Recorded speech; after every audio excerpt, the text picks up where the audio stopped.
International Women's Day is here, and the reminder this annual day serves as is needed more than ever.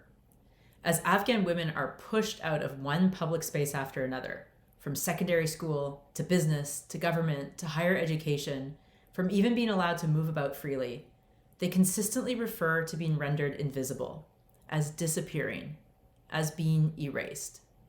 It's both literally and figuratively true, as women have become prisoners of their own homes. While they are excluded from power, lawmaking, and civic space, the absence of their impact felt more and more with each passing day that they are shut out. And whether intended or not, the regime's discriminatory policies have unleashed a deadly wave of secondary effects: poverty, food insecurity, unemployment, maternal mortality, infant and child mortality, malnutrition, child marriages, and domestic violence, including femicide, that takes place with total impunity. There has been a high cost in rights, in dignity, in hope, and there has been a cost in lives.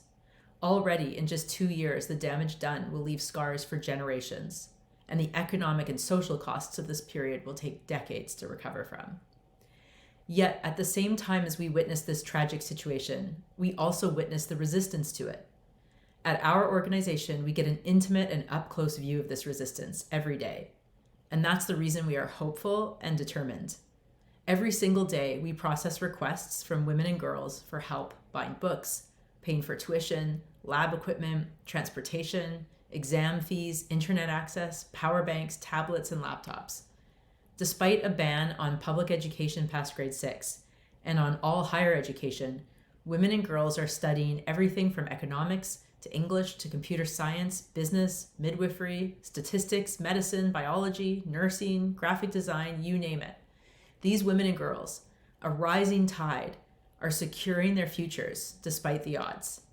We also get to see our high school students show up to class every day, and their teachers too, by logging into their computers, earning an income in the profession they proudly trained for. We watch the thousands of Afghan women and men work their way through our online classes, and tens of thousands download learning materials every month from our library. We see the families eager to receive the more than 1,500 learning baskets distributed and thousands of children's books printed. The Taliban are indeed trying to erase women and girls and to push them out of the spaces they rightfully belong, like classrooms and workplaces. And we are putting them back in the picture, including them, seeing them, wedging our foot in the door that the Taliban is trying to slam shut. And we are not alone.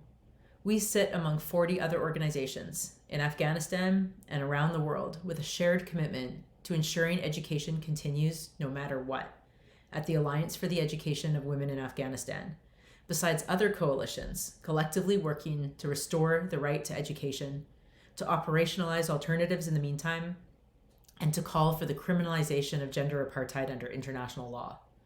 The chorus we are part of is loud, and we are being heard. Governments around the world are condemning the Taliban's egregious exclusion of women. Just in February, the majority of the UN Security Council's members demanded that the Taliban rescind all policies and decrees oppressing women and girls. The movement is growing. The momentum is here. We invite you too to be part of it. Join us. Become a member. Join a chapter. Start a chapter. Donate. Host a breaking bread. Invite others in to this important work. Afghan women's fight for their rights, their insistence on not being erased, is the right side of history.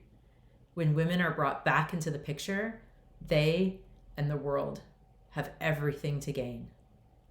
Thank you for being with us on this International Women's Day and every day.